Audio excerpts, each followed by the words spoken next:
क्रिस्त में प्यारे भाइयों और बहनों, आप सबों को जयसु। मानव जाति का उद्धारकर्ता हमारे प्रभु यीशु क्रिस्त की कृपा, आशीर्वाद तथा शांति सदा आपके एवं आपके परिवार के साथ रहे। प्रिय विश्वासियों, आज हम पूजन वर्ष के अंतिम चरण में पहुंच गए हैं। वर्ष 2021 भी और 1.5 महीने के अंतर समाप्त होने वाला है और आज के पूजन पद्धति एवं आज के तीनों पाठ हमारे प्रभु यीशु के दूसरा आगमन के बारे में बताते हुए और ईश्वर की शिक्षा के अनुसार जीवन यापन करना चाहिए करके हमें बतलाता है। प्रभु के दूसरे आगमन में शामिल होने के लिए या प्रभु के दूसरे आगमन में सहभागी बनने के लिए और उसमें सम्मिलित होने के लिए हमें क्या क्या करना चाहिए करके हमें बताता है, क्योंकि प्रभु का आगमन जल्द ही होने वाला है। प्रकाशन ग्रंथ अध्याय 22 पद संख्या 12 ये कहता है, देख मैं शीघ्र ही आने वाला हूँ। यानी हमारे प्रभु यीशु क्रिस्त, प्रभु यीशु क्रिस्त आपसे और मुझसे दुनिया से कहते हैं, मैं जल्दी संसार में आने वाला हूँ। यानी प्रभु का दूसरा आगमन बहुत निकट है, बहुत करीब है और हर एक के काम के अनुसार और उसका फल लेके आने वाले हैं। जी हाँ, क्रिस्त में प्यारे भाइयों और बहनों, आज का पहला पाठ दानियल का ग्रंथ अध्याय 12 पद संख्या 1 से 3 ये कहता है, ये संसार का अंत एवं प्रभु यीशु का दूसरा आगमन में के बारे में बताता है। और अध्याय 12 और 2 और इस प्रकार लिखा है, जो लोग पृथ्वी की मिट्टी में सोए हुए थे वे बड़ी संख्या में जाग जाएंगे, कुछ आनंद जीवन के लिए, कुछ आनंद काल तक तिरस्कृत एवं कलंकित होने के लिए। धर्मी आकाश को ज्योति की तरह प्रकाशमान होंगे करके हमें संदेश देता है।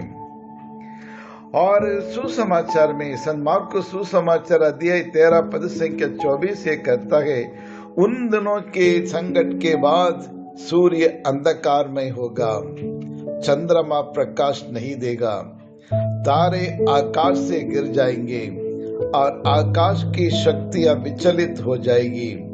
तब लोग मानव पुत्र को अपार सामर्थ्य एवं महिमा के साथ बादलों पर आते हुए देखेंगे करके हमें यह संदेश देता है। जी हाँ प्रिय विश्वासियों, उपरोक्त तीनों पाठ हमें डराने के लिए नहीं, भयभीत होने के लिए नहीं, बल्कि हमें मुक्ति दिलाने के लिए और हमें सतर्क रहने के लिए, सावधान रहने के लिए हमें यह संदेश देता है। आज का सुसमाचार में प्रभु यीशु हम में से हर एक व्यक्ति को आज सदैव तैयार रहने के लिए, जागते रहने के लिए निमंत्रण देता है। आज का पहला पाठ दानियल का ग्रंथ शरीर का पुनरुत्थान एवं अच्छे कार्यों के सम्मान पुरस्कार मिलेगा करके हमें बतलाता है। उस समय और जितनों के नाम परमेश्वर के पुस्तक में लिखे हुए हैं वे ही बच पाएंगे। यानी जब प्रभु यीशु का दूसरा आगमन होगा तब इस संसार में रहने वाले जितने भी लोगों के नाम उस जीव किताब में होंगे और द बुक ऑफ लाइफ, इसमें जिसका नाम उसमें लिखा हुआ मिलेगा, वे सब निश्चित रूप से बच जाएंगे। इसलिए हमें अच्छे कार्य करना है, सत्य के मार्ग पर चलना है, मानव की सेवा करना, और यही कुछ तरीका है हम अपने आप को तैयार कर सकते हैं। जी हाँ प्रिय विश्वासियों, जागते रहो, सावधान रहो, सतर्क रहो करके और सुसमाचार हमें वार्निंग देता है। प्रिय विश्वासियों, जागते रहने के लिए हमें क्या करना चाहिए? सबसे पहले हम अपने पापमय जीवन को त्याग कर पवित्र जीवन जीने की ओर अग्रसर होना है। यानी पवित्र जीवन बिताना ही एक सही मार्ग है और हम प्रभु के दूसरे आगमन के लिए तैयार कर सकते हैं। हाँ, पर हम में से हर एक व्यक्ति पवित्र जीवन जीने के लिए, होली लाइफ बिताने के लिए और ईश्वर ने अपने अपने नाम लेकर हमें बुलाया है। जैसे परमेश्वर और ये एक पवित्र जीवन बिताए, वैसे हमें से हर एक को पवित्र जीवन बिताना है। इसलिए हमें पुराने पापमय जीवन को त्यागना, पुराने हमारे पापमय जीवन को और उसके गड्ढे खोद के उसको गड़ाना चाहिए। और इस पापी दुनिया में जीना कितना कठिन है आप जानते हैं, और उससे संभलना भी बड़ी मुश्किल है, क्योंकि इस पाप के गर्त से हमें बाहर निकलना है। और दूसरा, जीवन में जागरूक होना बहुत जरूरी है। जी हाँ, क्रिस्त में प्यारे भाइयों और बहनों, ये जागरूक यानी जीवन में जागरूक होना अनिवार्य है। आंख बंद करके इस दुनिया के लोगों पर विश्वास नहीं करना चाहिए। शैतान एवं दुनिया की मोह माया हमें गलत मार्ग पर ले जा सकता है। अंधे होकर पाप के गड्ढे में गिर जाएंगे। इसलिए हमेशा हमें सतर्क रहना है, जागते रहना है, सावधान रहना है कि प्रभु का आगमन कब, किस वक्त, किस रूप में, किस घड़ी में हमारे पास आएगा करके हमें इंतजार करना चाहिए। इसलिए भला कार्य करना चाहिए, मानव की सेवा करना चाहिए, अच्छे अच्छे सत्कार्य करना बहुत जरूरी है। ऐसे रहने से पवित्र जीवन जी सकते हैं। जीवन जीते समय हम अकेले नहीं है। कई बार हम सोचते हैं कि ये कैसे जिया जाए। जब हम पवित्र जीवन बिताते हैं तब हम अकेला नहीं है, हमारे साथ हमारे प्रभु यीशु और हमारे साथी बनकर हमारे साथ चलता है।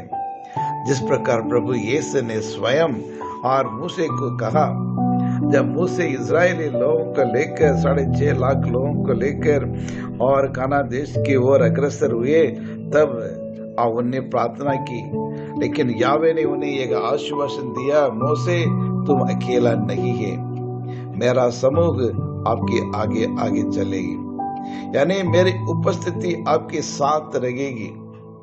और योशुआ को भी प्रभु ने यही कहा, तुम अकेले नहीं, जैसे मैं और मूसा के साथ था वैसे तुम्हारे साथ हूँ, तुम्हारे आगे पीछे मैं चलूंगा करके प्रभु ने और वादा किया है। जी हाँ, कृष्ण में प्यारे भाई और बहनों, हमारा जीवन साथी प्रभु है, हमारा एक ही साथी है और वह हमारे प्रभु यीशु क्रिस्त है। हमारा एक ही सहारा है, वही हमारा प्रभु यीशु क्रिस्त है। दुनिया में किसी पर विश्वास नहीं कर सकते, लेकिन हमारे परमेश्वर प्रभु यीशु पर विश्वास करते हैं और वही साथी हमारे साथी बनकर हमारे साथ साथ चलते हैं। जीवन की यात्रा में वो हमेशा हमारे साथ है, हमारे हृदय में निवास करते हुए हमें पवित्र बनाता है और सर्व संपन्न गुणों से हमें अभिषेक करता है, आलोकित करता है। और यही आज का दूसरा पाठ का संदेश है।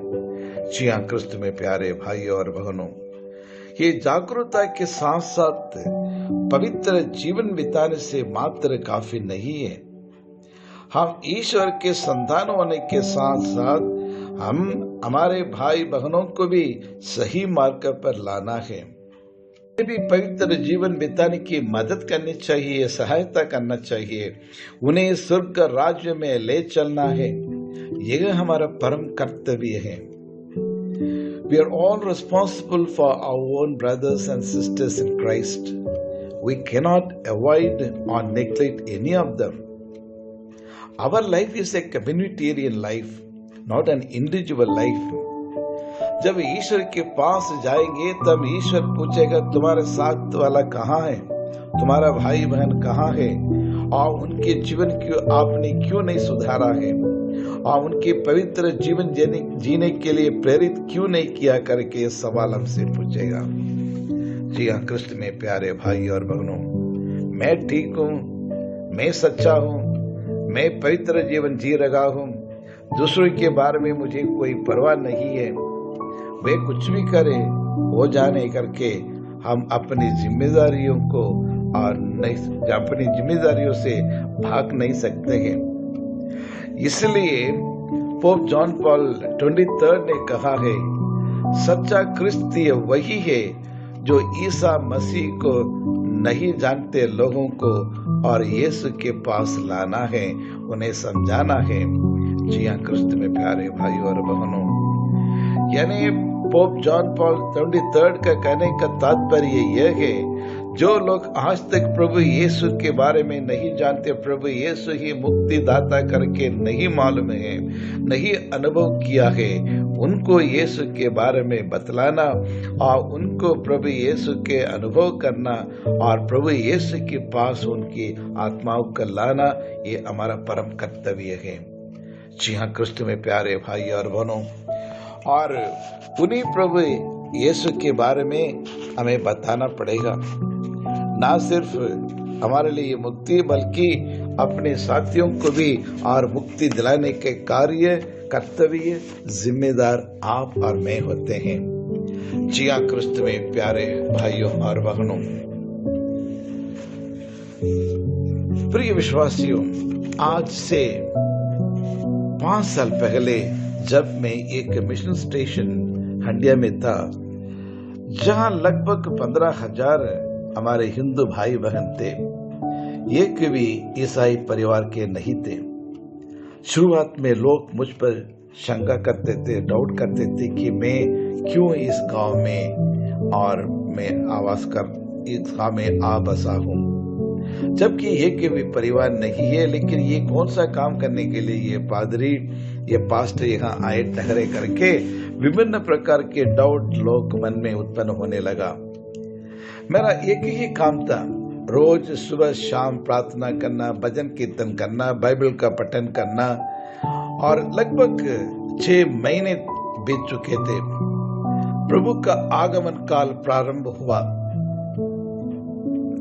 क्रिसमस बहुत निकट आने वाला था। ईश्वर ने मेरे मन में और मुझसे कहने लगा, मेरे बारे में प्रचार करने के लिए यही एक उत्तम एवं सही मौका है। मेरे जन्म दिवस के लिए चरणी बनाओ और मेरा जन्म का और उद्देश्य और समझाओ। प्रिय विश्वासियों, ठीक उसी प्रकार मैंने एक बेर के पेड़ के नीचे गौशाला बनाना शुरू किया। कुछ बच्चे दूर से खड़े होकर देखते रहे मैं क्या बना रहा हूं करके। घंटों तक और एक के बाद एक करके 5-6 बच्चे और इकट्ठे हो गए और धीरे धीरे मेरे पास आकर पूछने लगे, और फादर अंकल आप क्या बना रहे हो, ये झोपड़ी क्यों बना रहे हो? बस, और मुझे सही वक्त मिल गया है प्रभु यीशु के बारे में, प्रभु यीशु के जीवन चरित्र के बारे में बताने के लिए। इससे बड़ा मौका और कभी मिलेगा करके मैंने और इस मौके का फायदा उठाने लगे। प्रिय विश्वासियों, जैसे बालक यीशु के बारे में बताने लगे, बच्चों में श्रद्धा एवं भक्ति की भावना बढ़ने लगी, काफी इंटरेस्टेड होने लगे बच्चे। अगले दिन से गौशाला की सजावट करने के लिए और भी कुछ बच्चे, साथ लगभग 10 बच्चे आए। यीशु के बारे में और उनके बारे में, यीशु के बारे में और पूरी जानकारी और पूछने लगे और उनको हर सवालों का जवाब देते गया। जी कृष्ण में प्यारे भाई और बहनों, क्रिसमस बहुत निकट आने लगे। क्रिसमस के दिन लगभग 25 लोग आए, प्रार्थना में शामिल हुए। मैंने सोचा नहीं था लेकिन गौशाला के देखने के लिए, बालक के यीशु को देखने के लिए, बालक के यीशु को भेंट चढ़ाने के लिए बच्चे कुछ उपहार भी लेके आए बिना बोले। सब हिंदू धर्म के बच्चे थे। बालक के यीशु का दर्शन किए, सबके लिए प्रार्थना किया और प्रभु यीशु का संदेश का बीज उनके हृदय में मैंने बो दिया था। इस प्रकार ईश्वर का राज्य उस गांव में फैलने लगा। लोग प्रभु बालक यीशु के बारे में जानने लगे और मैं ईश्वर को धन्यवाद देते हुए स्तुति आराधना किया। हे पिता परमेश्वर, ये स्तुति आराधना तेरी हो, ईश्वर की आराधना हो, ईश्वर की आदर हो, सम्मान हो करके मैं प्रभु को गुणगान करने लगा। जी हाँ क्रिस्त में प्यारे भाई और बहनों, इसी तरह और उस गांव में सुसमाचार का प्रचार करना शुरू किया। समय बहुत कम है क्रिस्त में प्यारे भाई और बहनों, प्रभु का आगमन बहुत जल्द आने वाला है। ये मैं नहीं कह रहा हूं बल्कि बाइबल बताती है। प्रकाशना ग्रंथ अध्याय 3 और 20 और में हम ऐसे पढ़ते हैं, मैं द्वार के सामने खड़ा होकर खटखटाता हूँ। यदि कोई मेरी वाणी सुनकर द्वार खोलेगा तो मैं उसके यहाँ आकर और उसके साथ भोजन करूंगा और वह मेरे साथ। क्या हम उन्हें आज स्वागत करने के लिए तैयार हैं? क्या आज हम ये दिल खोलकर और जो से कह सकते हो मारानाथा, आइए प्रभु करके उन्हें स्वागत करने के लिए तैयार हैं? हमारे दिल का दरवाजा में प्रवेश करने वाला एक सामान, एक मेहमान मात्र नहीं है प्रिय विश्वासियों। वो हमारी सृष्टिकर्ता है, वो ये दुनिया की मुक्ति दाता है, वो ये दुनिया को शांति का, ये दुनिया को जीवन देने के लिए आया है और ये शांति का पैगाम बनकर इस संसार में आए हुए शाश्वत परमेश्वर है, शांति का राजा है। इन्हें भूलना नहीं है।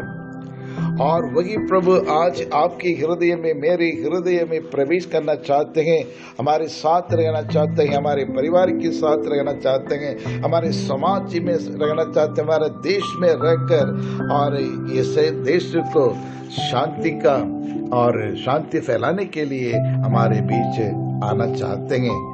क्या हम अपने हृदय को खोलकर उन्हें स्वागत करने के लिए तैयार हैं? यूहन्ना सुसमाचार अध्याय 10 और 2 कहता है, जो फाटक से प्रवेश करता है वही भेड़ों का गडेरिया करके हमें बतलाता है। जी हाँ क्रिस्त में प्यारे भाई और बहनों, इतना ही नहीं, यूहन्ना सुसमाचार अध्याय 10 पद संख्या 11, भला गडेरिया मैं हूँ, भला गडेरिया अपने भेड़ों के लिए अपने प्राण दे देता है। प्रभु हमारे लिए जान देने के लिए तैयार है। यूहन्ना सुसमाचार अध्याय 10 पद संख्या 1 कहता है, प्रवेश करने वाला चोर और डाकू नहीं बल्कि दिल का मालिक है, हमारे हृदय का राजकुमार है क्रिस्त में प्यारे भाई और बहनों।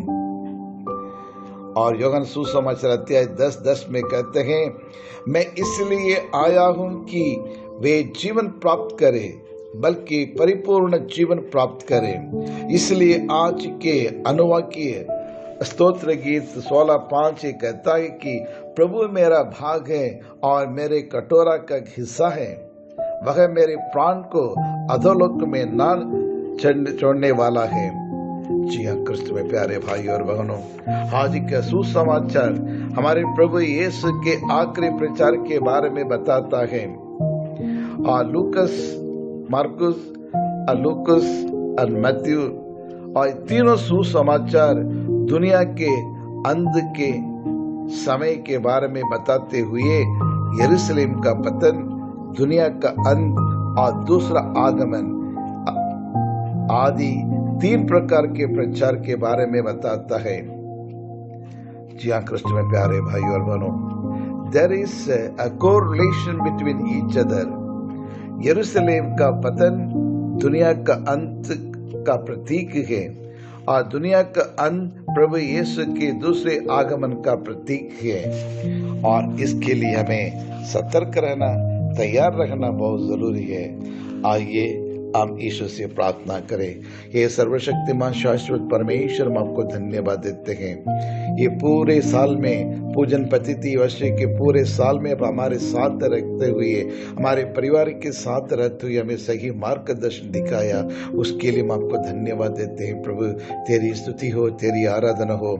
ये कोरोना काल में प्रभु आपने हमें अपनी छत्र छाया में रखकर हमें बचाया प्रभु, और हर हमारी बीमारियों से हमें छुटकारा दिलाया, जिसके लिए हम आपको कोटि कोटि धन्यवाद देते हैं प्रभु।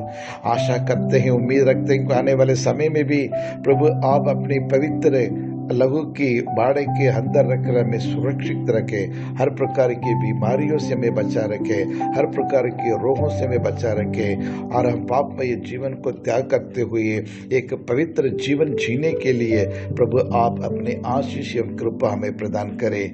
साथ आज पूरे भारत देश में चिल्ड्रंस डे मनाया जा रहा है। बच्चों को ज्यादा प्यार करने वाला परमेश्वर आज बच्चों के प्रति बच्चों के ऊपर बहुत शोषण हो रहा है। इन्हें बचा ले प्रभु, हर एक बच्चे को प्रभु, और प्रभु आप अपने आशीष अनुग्रह प्रदान कर, ताकि वो सही शिक्षा ग्रहण करे, क्रिस्तीय शिक्षा ग्रहण करे और आगे बढ़े, और उनके उज्जवल भविष्य में उन्हें मिल जाए प्रभु। बच्चों को हमेशा प्यार करने वाला परमेश्वर अपनी छत्र छाया में रखकर उन्हें सुरक्षित रखे, गलत मार्ग पर चलने से उन्हें रोक ले प्रभु। यही प्रार्थना करते हमारे प्रभु क्रिस्त के द्वारा, आमीन।